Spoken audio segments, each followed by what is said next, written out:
Welcome to Nerds on Hip Hop. This podcast is about the intersection of hip hop and nerd life. Joiner Lucas, Magical Girl Raising Project, and Bionic Commando are all fair game. And if you know any of these names, welcome. There are four main parts. We first review our weeks in nerddom and hip hopdom. Then we explore a theme through our hip hop and nerd influences. At the end of the episode, we ask ourselves a question and open up to answer your questions. I'm the Wolf's Den. And I'm Victoria, aka Miss Old School. The Legendary. Allegedly.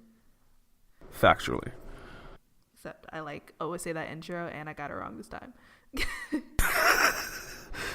Still makes you a legend. Same. But what's your weekend nerddom looking like? Since last week, Tuesday, the blessed day, I went home to find Dragon Quest XI in my mailbox.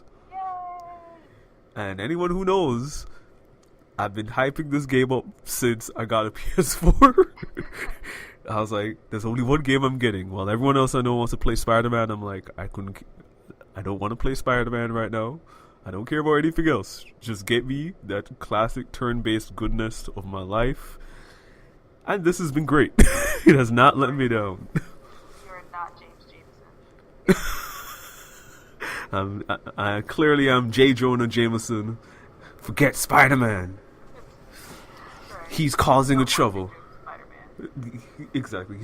He's a menace to society. But Dragon Quest is not. But it's interesting because I think you and I talked about Dragon Quest V. I've said that a lot on the podcast, and it's very... The same kind of tone is here, where it's kind of this sincere, lighthearted tone. But it's not as personal as Dragon Quest V was, because that was your family. And I didn't realize how much that would affect my experience of the game. But there's already one scenario that I've already fell in love with. So you go to visit this town to try to get pretty much you try to get a MacGuffin. Like, think of any fantasy thing is like, you need to get this MacGuffin to get to this part of the world or whatever. So you go to this town and it's called Gallipolis. And in Gallipolis there is a prince named Faris. And you end up in Gallipolis right as Prince Faris is about to have to end up, I want to say he's growing up into now having to be like a lead prince almost. He has to win this horse race. That's a ceremony every year. He just passed this test about building courage and so forth. So you go to the king and he's like, I don't want to talk to you. I don't really care about talking to you or anything. But Prince Faris looks at you and is like, you look like you don't matter. Kind of thing, which is the most condescending thing to say. Yeah, both of those are harsh. I don't want to talk to you. You look like you don't matter. Geez, okay. Yeah, but it's more so you don't look like you have any distinguishing features. Oh, okay. And then so he asks you to meet him at the bottom in his chambers, and he's like, look, I can't ride a horse. How about you do this thing for me, and then I'll ask my father to give you the MacGuffin you need. And you go through all of that, but in the process of doing that, there's this jester, or he's not a jester, he's a lead of a circus, and he's kind of suspicious about Prince Faris, because why does everyone like this guy? And he's kind of onto the fact that that you are about to be the understudy taking over for Prince Faris, and you end up being in this full body of armor. You win the race, and Prince Faris gets all the applause and praise. But right after that, there's this huge monster that comes out of nowhere, and his father's like, oh, since you've now proved yourself as a great knight, why don't you go and slay this monster for us? And Prince Faris is like, okay, and then you end up having another meeting with him. Is like, so could you all help me with this? You go help him. You defeat the sand monster, and but it's done away from the kingdom, so people are just like, oh, Prince Faris did the job. But Sylvando, the same guy, was like, no, no, no, this is not how this is going to go down. So while you're taking back the sand monster to the kingdom as proof of you did it, Sylvando essentially releases the chains on the monster. And Prince Faris is like terrified. It's like, oh crap, I'm going to have to fight it. And he tries to encourage him. It's like, you want to be remembered as such and such prince. And he ends up trying to fight it, and he almost dies. But Sylvando saves him. But the whole point is that now Faris actually stepped up to actually try to be worthy, as opposed to keep passing on what was going on. And then you can tell that's what Sylvando wanted him to do. So Sylvando is trying to push him to mature. So it becomes one of those stories where it's like, you're a jerk, but I want to see you be better. Sylvando, it's a wholesome experience. Got you. It reminds me, I mean, I think this might be a worser example, but for some reason I was thinking of Hercule from DBZ. Oh, you know what? I could see that. And sometimes, yeah, I can actually live with that. That works. I feel like he fronts and it's like, yeah, I actually did this, and then they're like, yeah, we'll let you have it because we don't want anyone knowing about like our super strength or whatever superpowers. Yeah, I can see, but I think this definitely, it seems like the character is gonna have more of a growth period. And like he probably by the end of the game will like come into his own. I'm hoping. That's what we're hoping. I left Gallipolis and I'm heading elsewhere now. But it's moments like that where just like it just feels sincere. So I love that about this game, and the animations are adorable. Like there's a moment when you're fighting some seashell, and it'll be like, the seashell is bored. It's now tracing on the beach. Wow, yeah, that's the one thing. I mean, from the little bit I played of Dragon Quest V, and then the even less I played of Dragon Quest 11 at San Diego Comic-Con. Oh yeah, I forgot you played it with me in the demo. Right. Yeah, I really enjoyed it. I think sincere is a really great word to describe it because it feels very just like made from the heart. Very much so. Yuji Ori is a great man. Yeah. Shall we get into our mutual? Yeah. I love this manga. I actually started it randomly. Well, I was looking specifically for a magical girl manga to read. When aren't you looking for a magical girl manga to read? That's a good point. So yes, I saw this. I liked the title. So the title is The Life of a Retired Magical Girl, and I immediately was like, I want to read this. But the funny thing is, I thought it was going to be like a more serious in tone because I think any other like retired magical girl series or manga I've heard or read of they're always like dark and kind of like retired. Like even like Madoka Magica, like it's kind of not that she's retired, but she's kind of like aged and kind of like a veteran. Magical Spec Ops is very dark too, like also like retired, kind of away, been doing this for a while.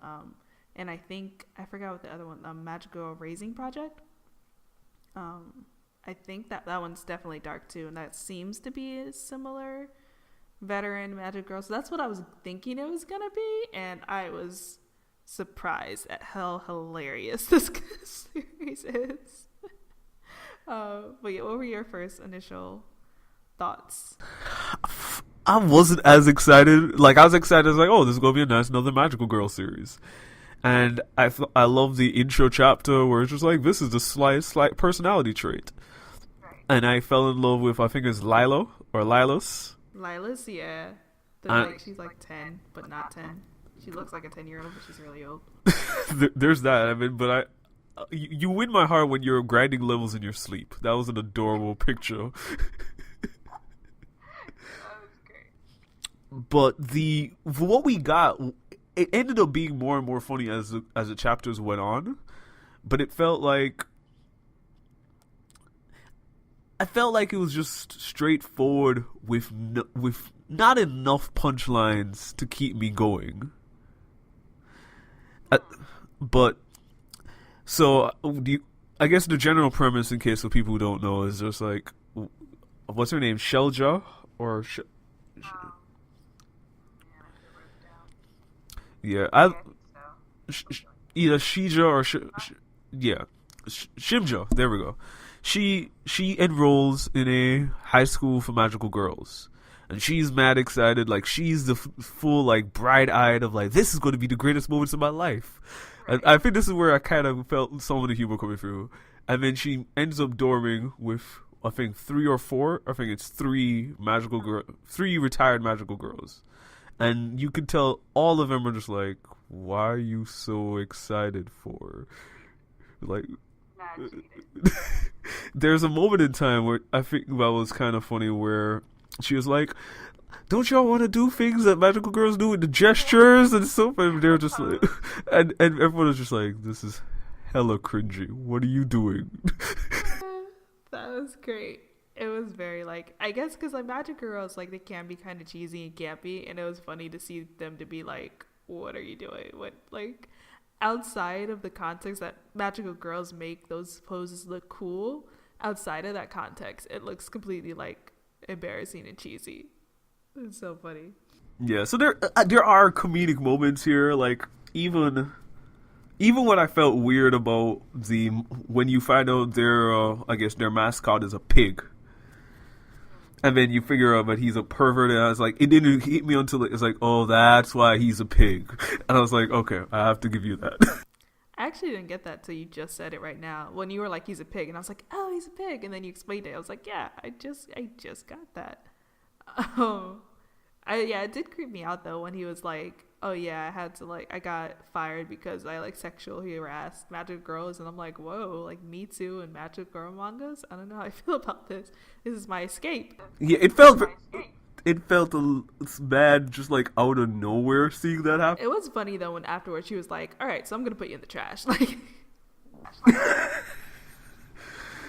gonna put your ass, and that's kind of a running joke too, where it's like, "So can we throw this thing away yet, or what's going on?"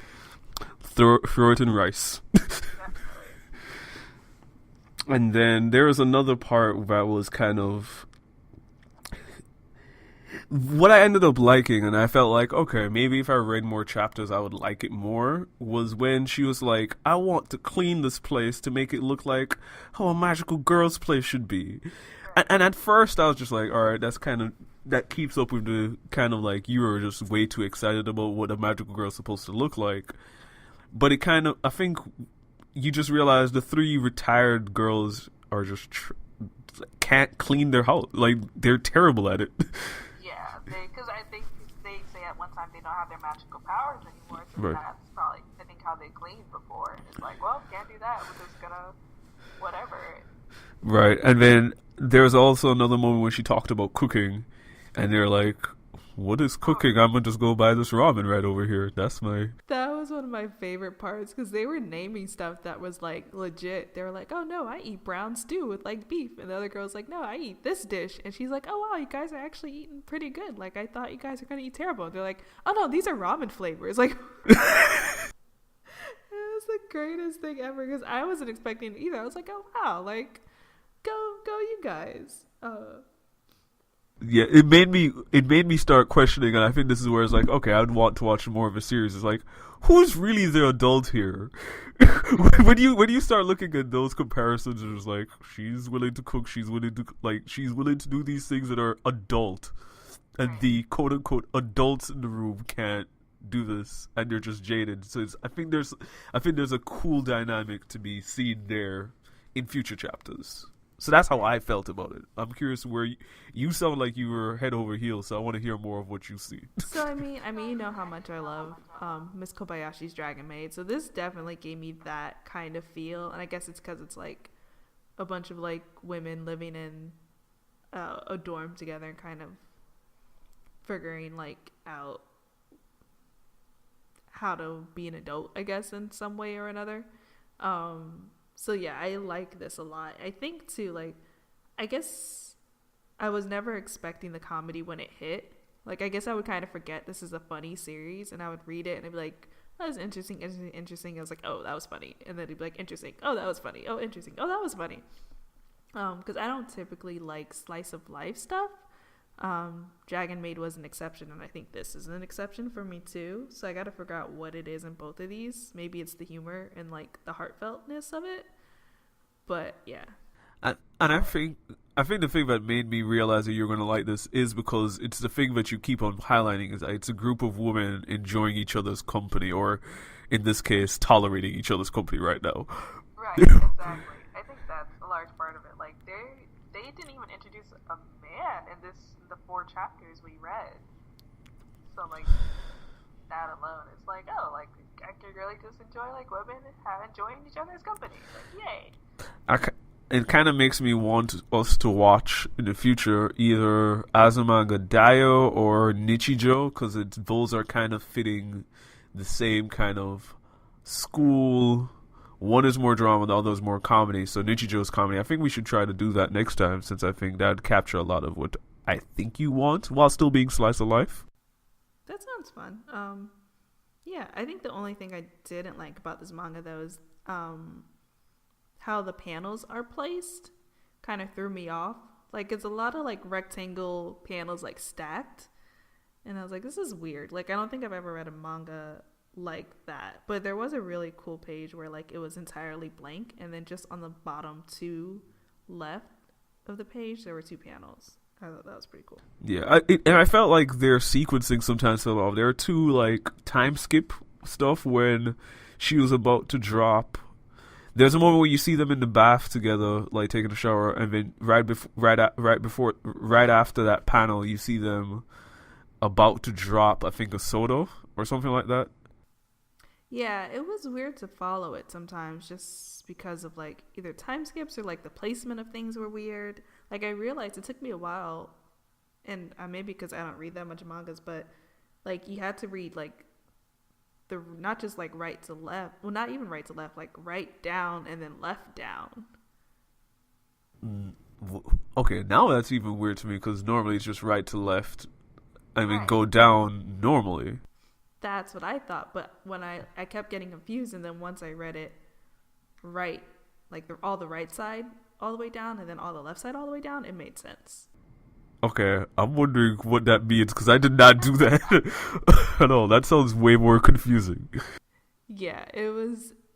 I kept having to remind myself because I'm so used to like reading it right to left, and then when it would do that, I'm like, wait, this doesn't make sense. And I was like, oh wait, let me try reading it this way. And I was like, oh wait, this makes sense. So maybe this is the way you're supposed to do it. But it was like that process over and over again. Yeah, I think the thing that made me also not be as interested in this long term sometimes is that besides Lilas and Shemja, the other 2 girls really didn't feel like they had much personalities yet, or they did. I don't recognize their faces or anything. Yeah, me neither. Actually, I got pretty hyped because when I went back to chapter 0, it was all in color. And I was like, wait, is this manga? Because I was using a different website. So I was like, wait, does this one have it like all in color? And then I went to the other chapters, so it was in black and white. But I think that would have helped me to like figure out who's who. But yeah, I definitely, yeah, the other 2, they didn't stick out as much for me either. I think one, though, she said something funny where she was like, oh, I don't just drink like alcohol in the morning. I drink throughout the day too. And she's like, you shouldn't be proud of that. So that was pretty funny. That was a good moment. But yeah, I other than that, I don't know what else from the other 2 that I really remember. Yeah, I'm curious to hear what you think about this as it goes on. I'm not super jumping on this with you. I think it's one of those things where it's like, you tell me what's going on. I think a large part of what not sold me on it, but like makes me want to keep going with it is that it's just 4 chapters already. So I'm like, I could stay up to date with this, and it seems like it's being updated like right now. I did realize that the manga actually came out in 2015, so it might be out there somewhere else even more. But for now, I can do like a chapter a week, and I feel like that's easy to do. All right. As I said, is like if the art was a little bit better, I might be more willing to jump on the train with you, since I feel like there are certain places that the humor can go. But as you said, I didn't even realize that. It's like most of the pages are just like 8 8 rectangles right on top of each other with no like permutation. It's literally the same size rectangles. Like Yeah. when you said that, I was like, man, they're just really just trying to get to the next chapter. Right, yeah. It's very static. But I think it works. I think the humor sold it for me, so I probably will continue to read it. And what else have you been doing in your week in nerddom?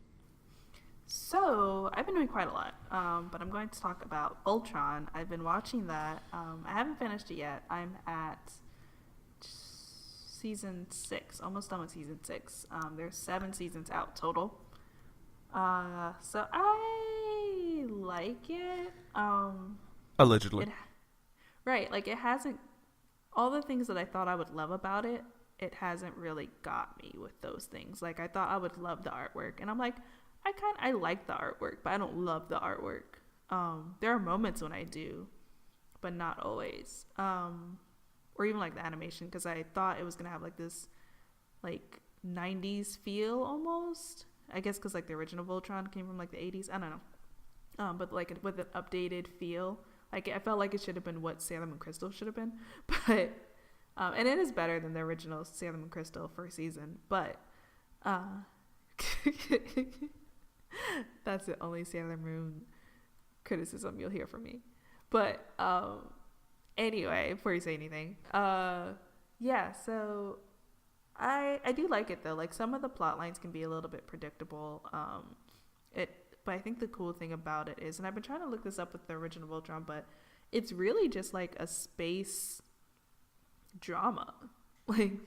Like I feel like this show, like I've watched Firefly, I've watched Dark Matter, I watched a few other series, and I feel like this can match up with those, which is a weird thing. Like I don't think I've ever felt that way about a cartoon necessarily. I mean, there's like Batman the Animated Series, and I guess yeah, you have Young Justice and like Teen Titans, but I've never felt that way about like a space drama. So I really enjoyed that about it, and I feel like the technology is really good sometimes. They have these like I don't even know what you call them, like to travel in space. They have these like boards they hold on to that like propels them.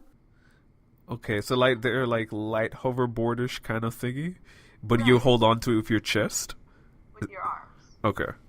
Yeah, and like even just like the world sometimes, like every so often it can be really interesting where like they find kind of like a whale-ish kind of character or animal in space, and basically they figure out they're like the whale is going through an asteroid belt, and right next to the asteroid belt is like this aura light thing that basically gives you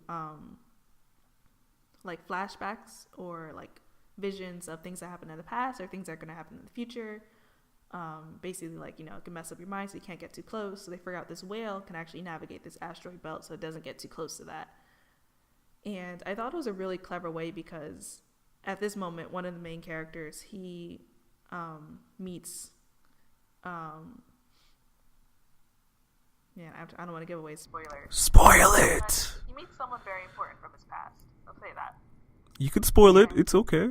I'm not going to spoil it because it's season 6. If it was an earlier season, I would spoil it, but it's like later in the series. And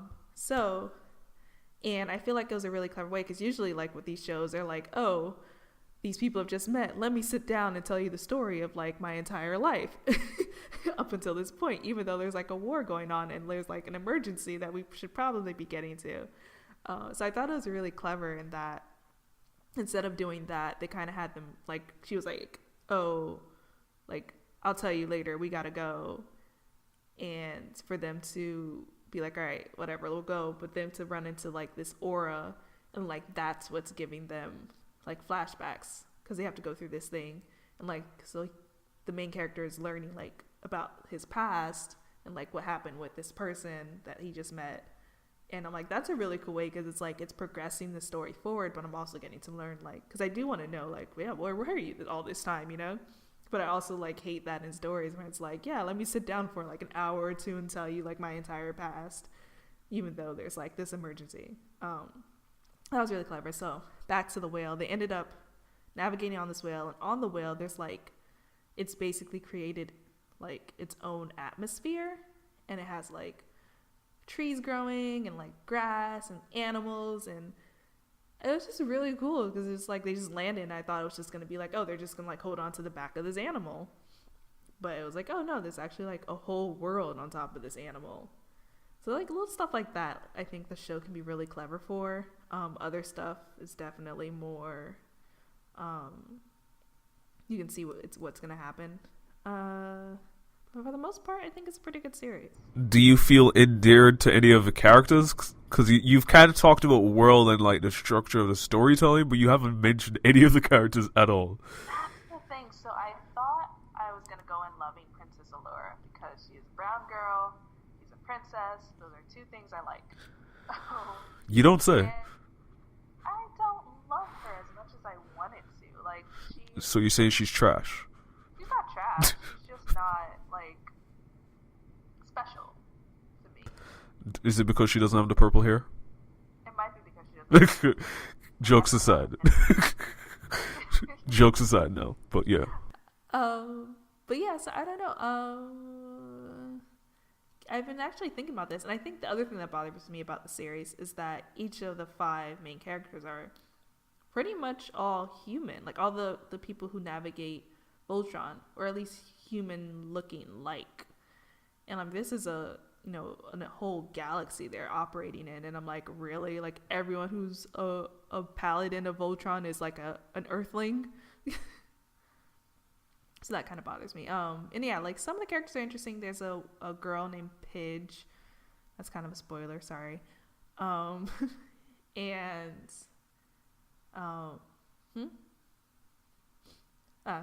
I kind of like her. She's like the smart, brainsy one. But I think it's also cool. There's another character named Hunk who's like one of the comedy reliefs, but he's also brainy. So I like that they made that with his character. And then there is like another guy who's just like comedy relief. He kind of reminds me a lot of Sokka from Avatar, but without the military knowledge. But he's getting better. So I think there's been like some like promise of growth, but like 6 seasons in, I'm like, Right, it sounds like very grounded in whatever it is in season 6 is likely what it's going to be going forward. I think so too. Like I think since season 5, it picked up a lot, and I'm really enjoying it beyond that point so far. So I have high hopes for the future with it, but right now I'm like, okay, this is good. Like it's enjoyable enough for me to keep watching. So does that mean that day 1 when season 8 drops, you think you'd do that, or you just watch it over time, you think? Probably over time. I mean, I don't know. So the one advantage it has is like the seasons are really short. Like some seasons are like 6 or 7 episodes. So because of that, I might watch it the day it drops, but I don't think I'd be pressed to watch it the day it drops. Okay, so it's not an event for you. It's not an event for me. Do you... Oh, go ahead, sorry. But I might watch it. Like, I might be like, oh, like I'll probably know about it. Okay. Do you think, based on what you're telling me, it seems like the other thing is that maybe if they keep going more into the sci-fi features, because it's the thing where you said, like, they don't seem to have an alien race as a key character. It sounds like the whale thing sounded interesting. So it feels like if they were to go, is it that it doesn't seem sci-fi enough? So like Princess Allure and another guy on the ship are Altean, which is an alien race. But like even they are like, 2 arms, 2 legs. Like Allura has pointy ears and like some like face markings. That's really the only thing that makes her different from like everyone else. Okay. Yeah. Okay. There are the people that they're up against are called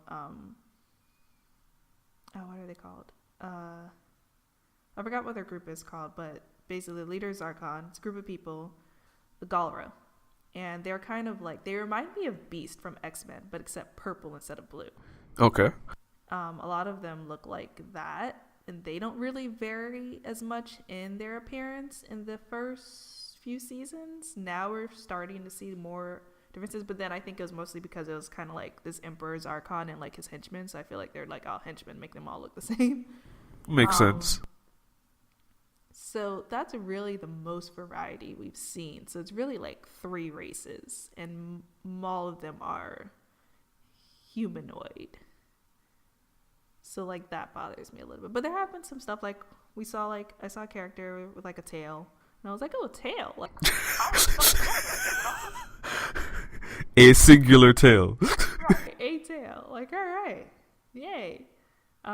There's some other ones too that have been kind of cool, where like I'll pick up a design every so often. Like someone had like, I don't know if she like just didn't have, like she was a mask on her face, or if that was her face, but it's kind of like this mechanical face thing on her, because she was rolling with like 2 other women, 2 other alien women who actually have become my favorite too. There's like a group of like 3 alien women. They all look different. They look super dope. I love them. So I guess they would be my favorite right now. And they're on the villain side, which is bad. But I think it says something about your affinity for villains. No comment. I did not have an affinity for villains. But anyway, I forgot what I was saying about this. Oh yeah, so they're bringing a little bit more variety into it now, but definitely those first like few seasons, it felt very stale for it to be a series that takes place in a galaxy. But that's my criticism for like any show, for the most part, that takes place in space.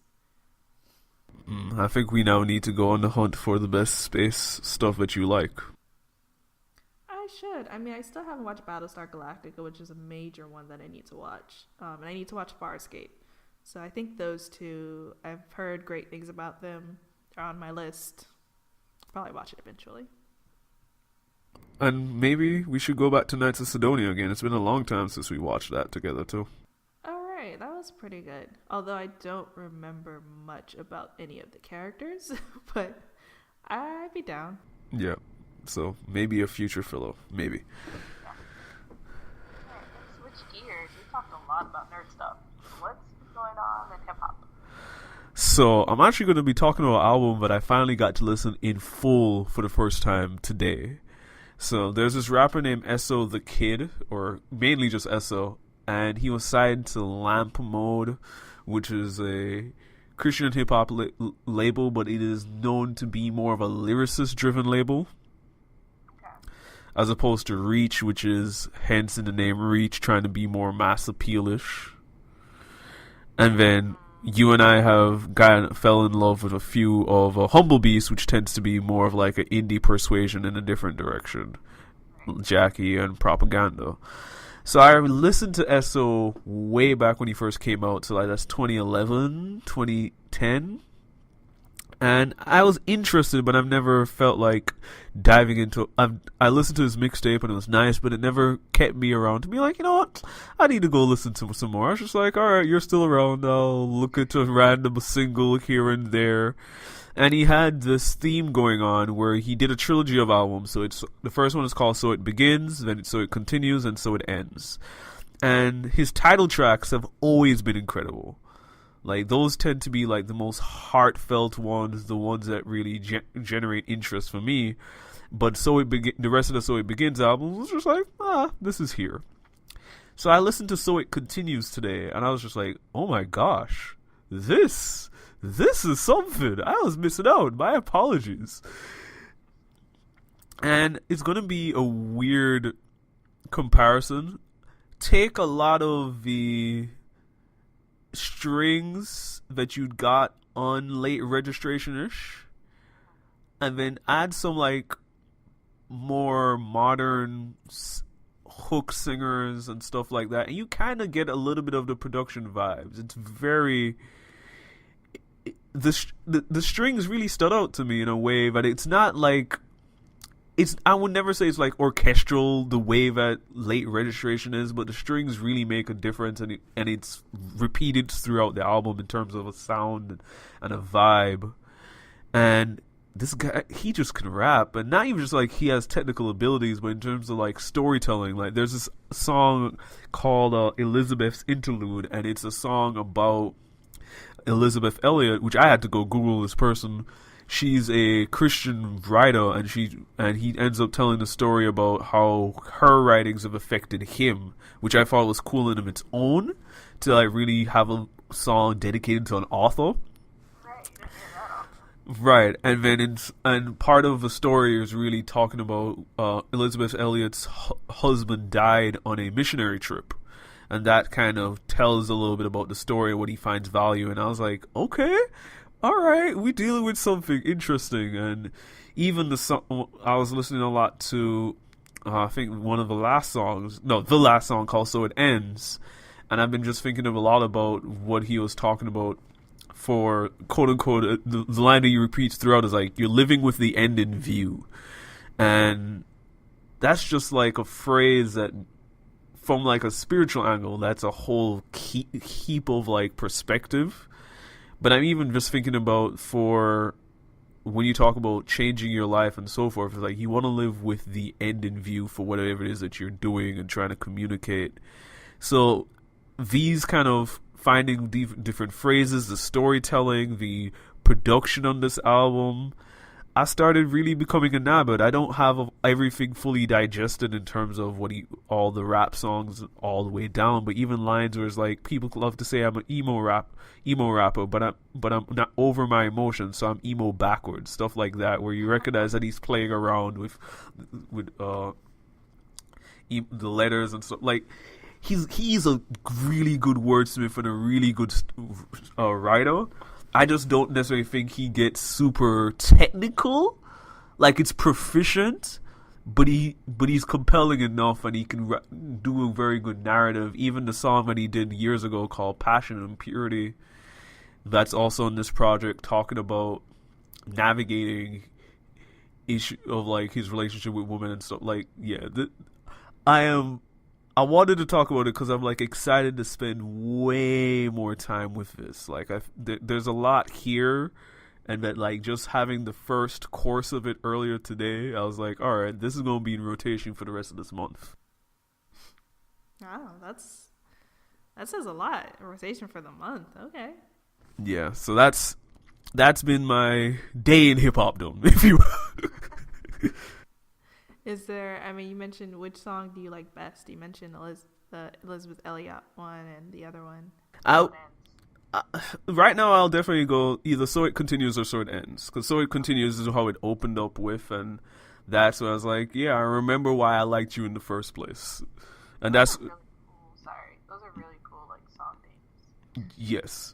And then the next album that he does after this is called "So It Ends," and the opening track is also called "So It Ends." So it's very like he's very deliberate about the theming and where it's going. And I think what's interesting about "So It Ends" is that for him, it sounds like he felt like he was called only to do 3 albums. So these are the only 3 projects that he has out. And then on this thing, he was like, "Yeah, is this really going to be the end?" It's like, "Yeah, this is it. This is what I've been called to do," and that's like, it's really compelling. From like a full narrative, especially now that the narrative is over for him, it seems like it's kind of interesting to look at. It's funny that you used Late Registration as like one of the comparisons, because that's what this kind of sounds like. Well, I guess it's just like a trilogy, but it feels very story driven trilogy. So it begins, so it continues, so it ends. Like, it's really dope. Yeah, and one quick thing to point out, now that maybe I'm just being blinded by the fact that on "So It Begins," the drums for the track "So It Begins" is straight off of the drums that he uses on I Heard Him Say. And it took me, oh, wow. So it's like things like that where you recognize drum patterns and stuff like that. But yeah, sorry. Nice. Yeah, I guess it's there. He's definitely pulling inspiration from Ye Who Shall Not Be Named. But my week, so unfortunately, sadly, Mac Miller passed away. Rest in peace. Rest in peace. And it's been weird for me because, like, I have a sadness within me that I haven't felt for any rapper who's passed away recently. Felt it for Aretha Franklin a little bit, or felt it for Aretha Franklin. Felt it for a few other people who passed away. For some reason, Mac Miller is hitting like a weird space, and I don't know if it's like because he was so young. Like, reading that he was younger than I am, it's always like throws me for a loop when anyone passes away, and I'm like, you were younger than me. And like I don't think I've ever heard a song of his that I didn't like, but I can't say I've listened to full projects. But like hearing and seeing the outpour of love people had for his music and him has been so inspiring. I read a few posts, articles on DJ Booth, one by Yo, one by Donna C. Wrights. That's her Twitter handle. And both of them were just like, you can tell like the love they had for this person and this rapper and this music, and it feels very, I don't know what it is about it, but it's like he like was in like so many different circles of like fandoms in hip hop. And it's really weird. I don't know, something about it. And like someone else mentioned that David Dennis on Twitter, how like he was one of the rappers of like the hip hop blog community. Yeah, that blog era rap, like he's definitely a product of that. Right. And I'm thinking maybe that's it for me, because like that was the same time like I started my magazine, short-lived magazine. And I was kind of like trying to break into that blog scene. And I don't remember covering Mac Miller at the time, but I guess maybe it's just like that feel, that vibe he always gave me. And it's just been an interesting space to be in.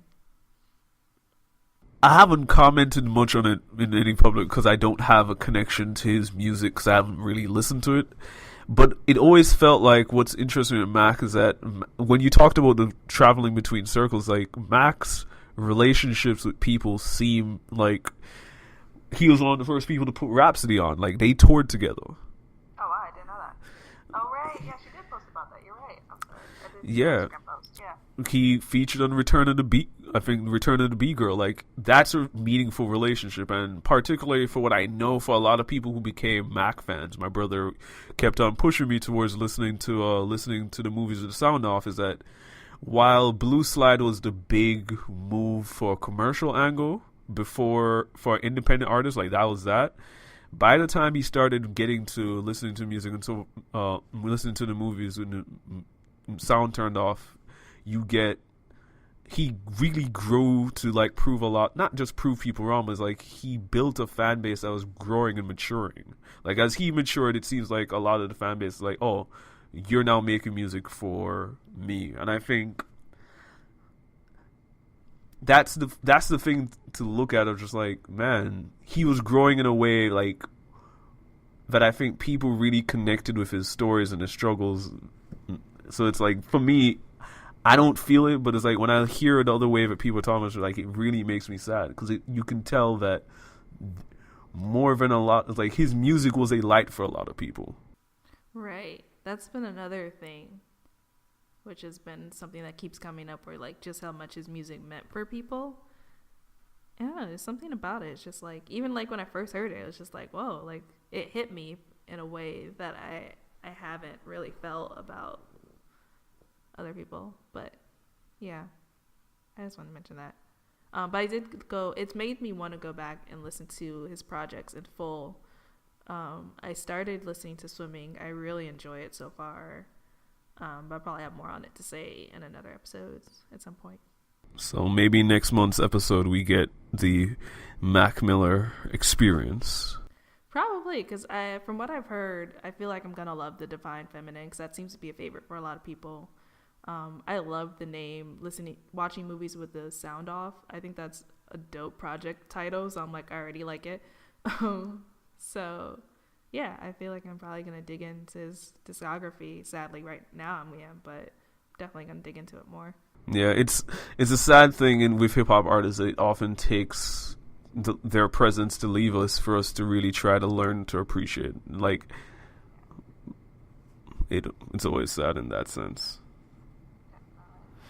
As he who shall not be named said, give him the roses while they can still smell them. But I think that kind of brings us to our theme a little bit, where kind of speaking of clarity, just like, how do we think? How do we open up our minds to things? How do we think? Or I said that already, but how do we move forward?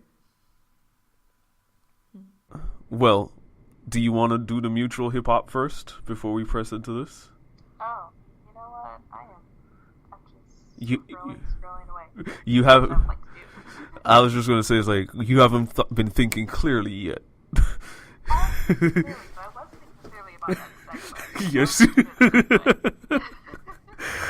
But just a quick, because it's naturally not a major mutual like we normally would do, but because of the announcement of this, and it involves like GOAT rappers of all time kind of candidates, a collab that we're actually looking forward to.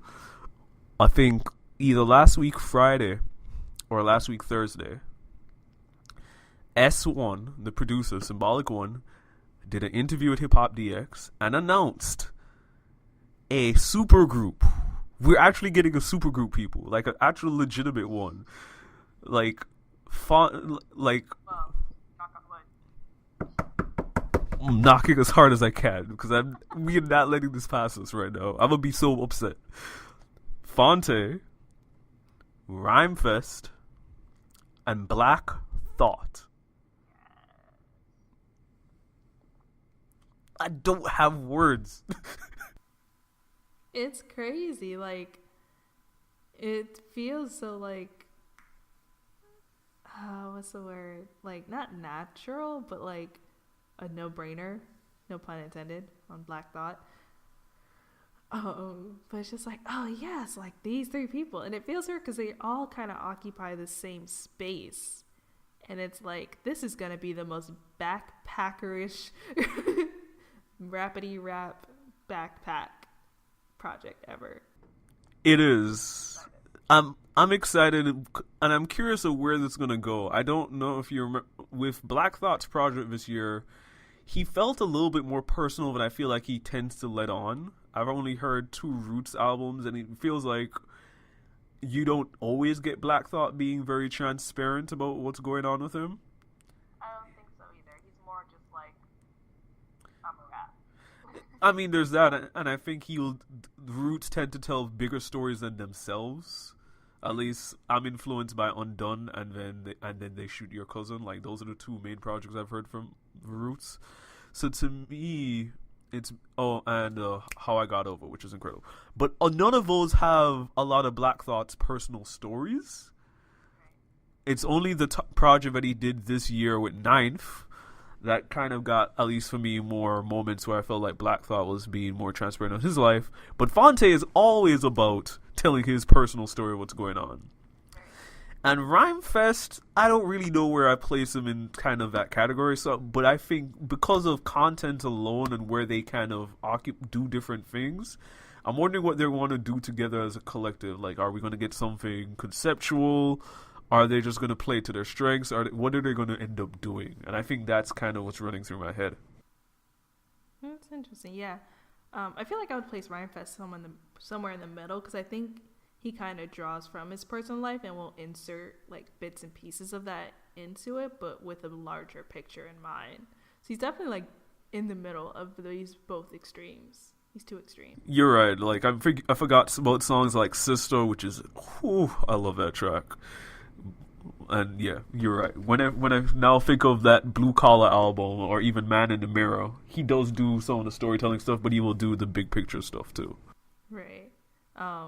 But it wasn't the first thing I thought of, but it's the thing I thought of afterwards was like, I remember being hyped for like that Lupe Pharrell, Ye Who Should Not Be Named super group. And that, of course, never happening because too many egos in the room. And I think I'm just as excited for this Phonte, Rhymefest, and Black Thought project. I imagine it going where like they play off their strengths and kind of like jump in on each other. Kind of like, this is a bad example, but like Monster to a degree. That's the worst example. We should end this podcast right now. But I mean, just like one person rapping and another person hopping on, and like just like playing off of each other, and I could see that. And I also know that Phonte is probably going to do a lot of hooks on this album, since that's what he tends to do. So there are going to probably be a lot of tracks where he probably doesn't rhyme at all. That's a good point, yeah, because I feel like he's the only one here who does hooks or his own hooks usually. Right, and does actual songs. So I'm wondering if we'll get Black Thought actually just trying to sing. Maybe that will be a thing. That would be interesting. I mean, I wouldn't be surprised. I mean, he's been with the Roots for so long. I feel like musicianship just like rolls off everyone in that group. So why not? The interesting thing though, I did hear was when it was announced, not a lot of people, but like maybe 2 people I saw were saying like Black Thought is gonna like wrap circles around the other 2, and I was like, what? Like, I'm not surprised though. I'm not surprised that people say that. I do think from like a proficiency level, he's definitely more skilled in a certain sense. I think so too. But if I don't. yeah, go ahead, sorry. I just don't know if it's gonna be wrapping circles around because he's gonna have people like. I can easily see Phonte or Rhymefest having the best verse on any song, but they're like it's. Right. It didn't feel like a clear winner to me exactly. Like it was just like, yeah, like he is like a step above, I think, but I don't feel like it's like like he's just like way up there, and they're like. I'm like, I feel like they're not giving Phonte and Rhymefest there. Exactly. Especially, me, like, Phonte is the second greatest MC of all time. That's where I stand.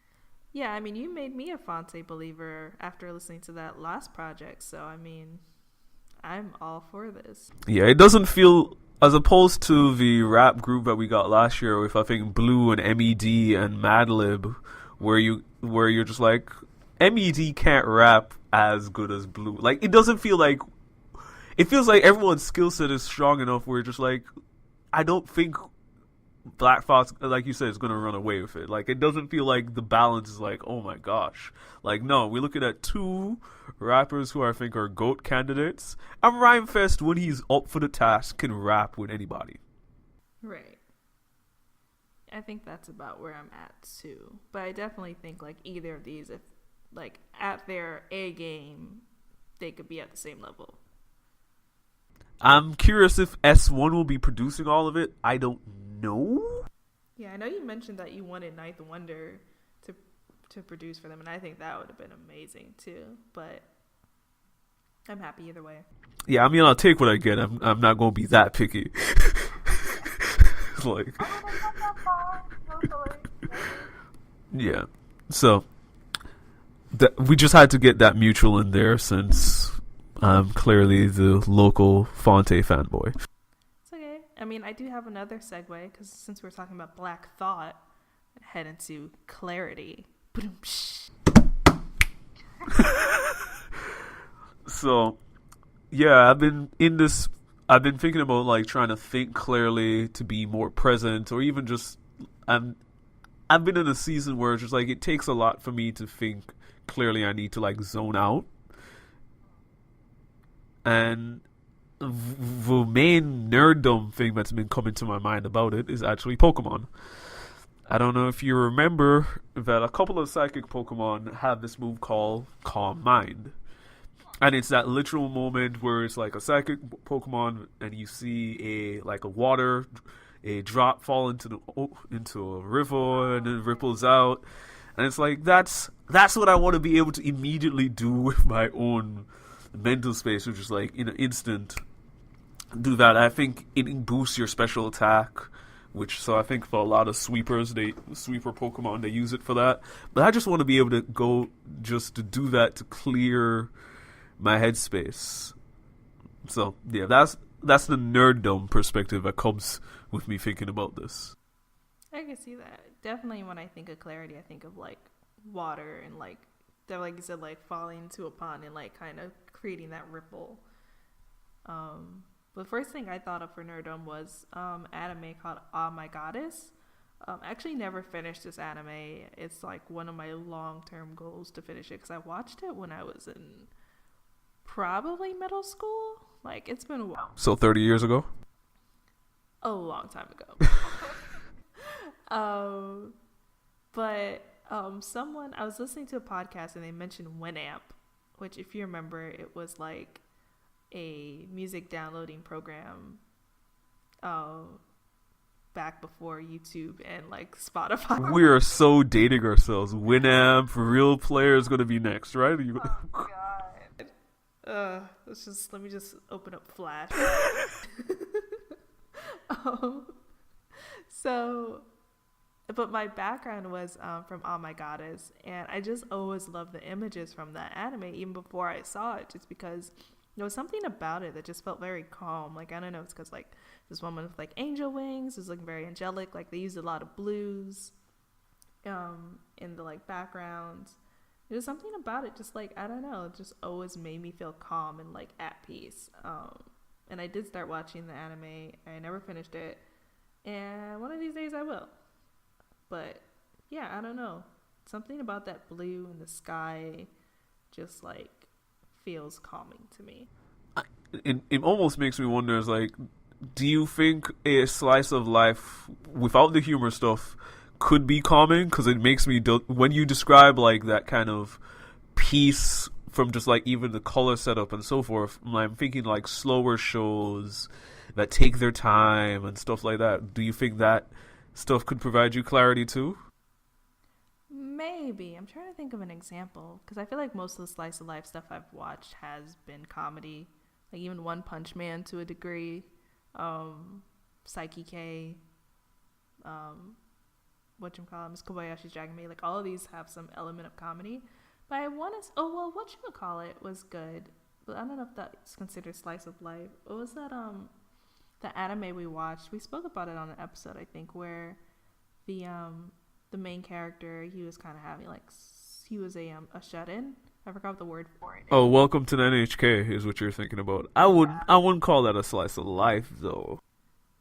Yeah, but there's something about that. I think it is probably the closest thing to slice of life that has felt calming to me. Interesting. I'm trying to think of a series myself. Like I think Mushishi.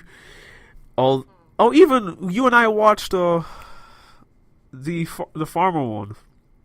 Oh yeah. Silver Spoon. There we go.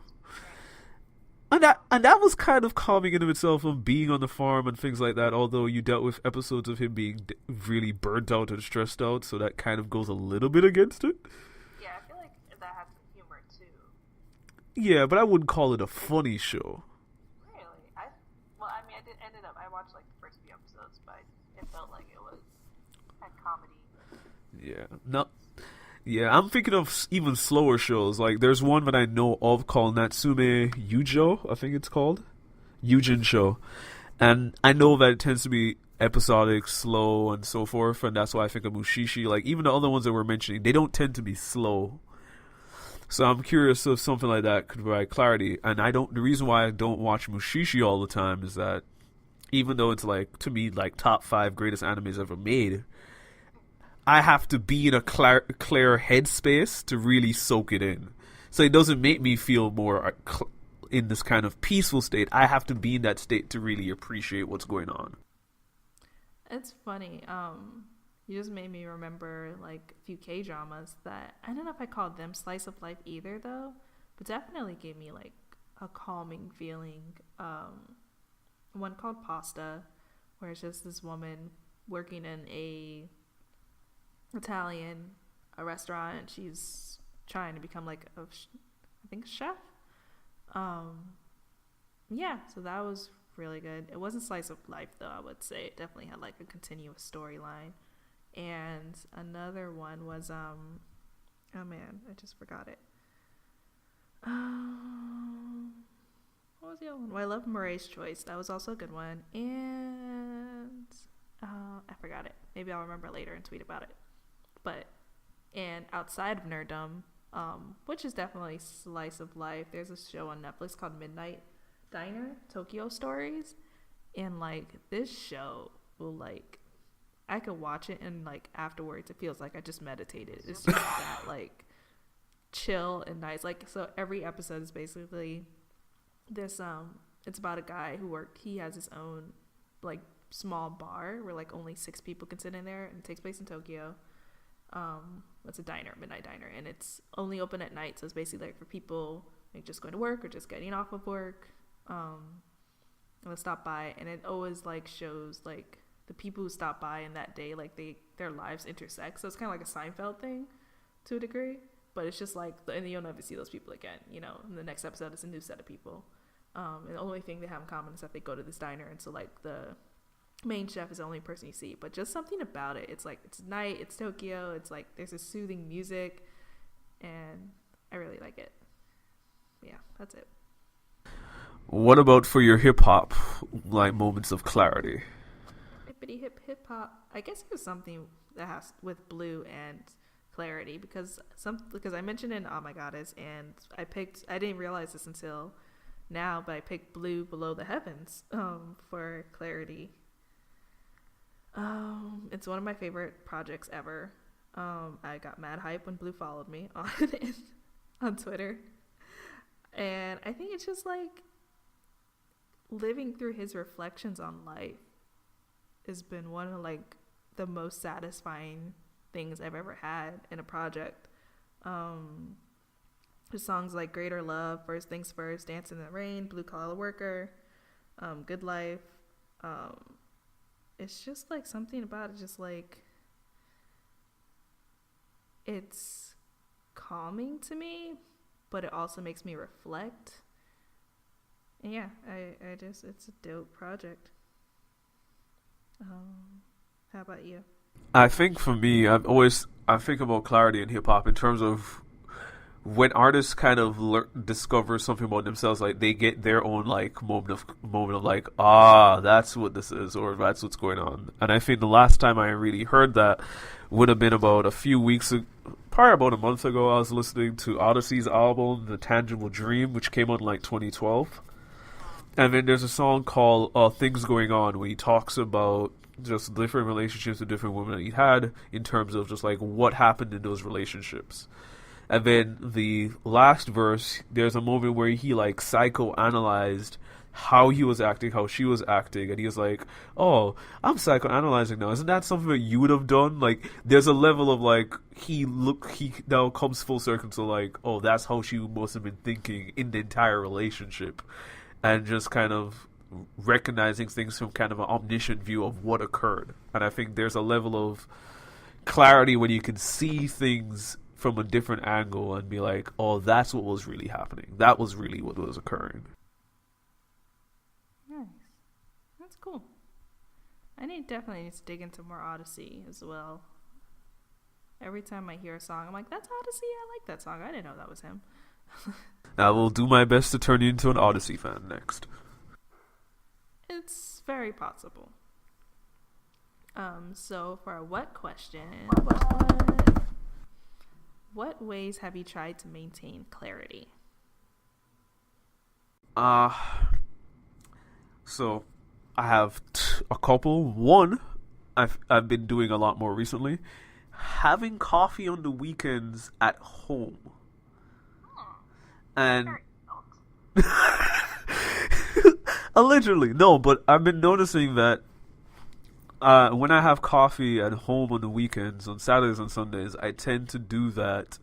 I can't really. There's very little else to do. Like because of like I make sure it's very hot, but it's like it slows me down. Like having that cup of coffee slows me down on a weekend from just like going off anywhere else.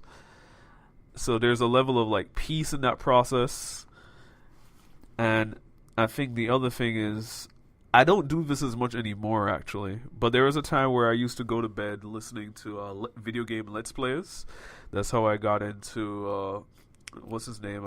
This Super Gaming Brothers and Brain Scratch Comedies. I used to, commentaries, that's how I used to go to bed listening to them talk. But it's been harder to do that. That used to be such a clearing thing at the end of the day. But it feels like the more and more as time goes on, that doesn't do what it used to. It doesn't become white noise like it used to be. And I realize that kind of level of conversation into a white noise, that kind of transition for things to listen to, that allows me to just like zone out and be like this clear presence. It's funny you mentioned coffee, because I feel like, I don't know if you ever watch comedians in cars getting coffee, but the beginning, whenever they show like these really like not elaborate ways to make coffee, but just like very intimate, close shots of like someone making coffee, and it's always just like it feels calming to me. I would have to take a look at that again. You should. It's pretty cool. But for me, I mean, I'm a writer. Writing is like a large part of what gives me clarity. I do a lot of list making. Sometimes when I get overwhelmed, I'll make a list, like everything I need to do or everything I'm thinking of, and it kind of helps to see it on a page where you kind of like, okay, like I think a lot of times with my mind is I'll think like, oh, I have to do this, I have to do this, and I have to do this, and you don't realize you're like thinking of things more than once, where it's like, oh, I have to go to the store, and I have to like do this other thing, oh, and I have to go to the store, and it's like you think you have to do more things than you have to do, and when it's on a page it's like, oh wait, I really have to do 5 things, and it feels like I have to do a million things. So it's like, all right, let me do one thing at a time. That kind of like slows it down, breaks it down, and helps me make my life a little bit easier. I've been trying to get into meditation a little bit more, just like being more aware of myself and kind of like stopping, slowing, even if it's just like focusing on my breathing or like adjusting my shoulders to make sure they're like further back, or just stopping and like closing my eyes for like 5 seconds, 10 seconds, and just kind of like chilling out. Those things have been very helpful for me. And we're hoping that could be helpful to you guys as listeners. Yeah. So, I mean, and if you have any other things that bring you clarity, definitely let us know. Help us. We'll read them out loud on our next episode. If you want, you can send it to us. What ways you maintain clarity, what helps you. Good. Tweet us at nerdsonhiphop #, or email us at nerdsonhiphop@gmail.com, or you can get at us personally as well. I'm at the Woolsden25 on Instagram and Twitter. And I am at Miss Old School on Instagram and Twitter. Get at us. Thank you for spending time with us today, and hopefully we provided you some clarity. Yeah, hopefully. Sayonara. Bye.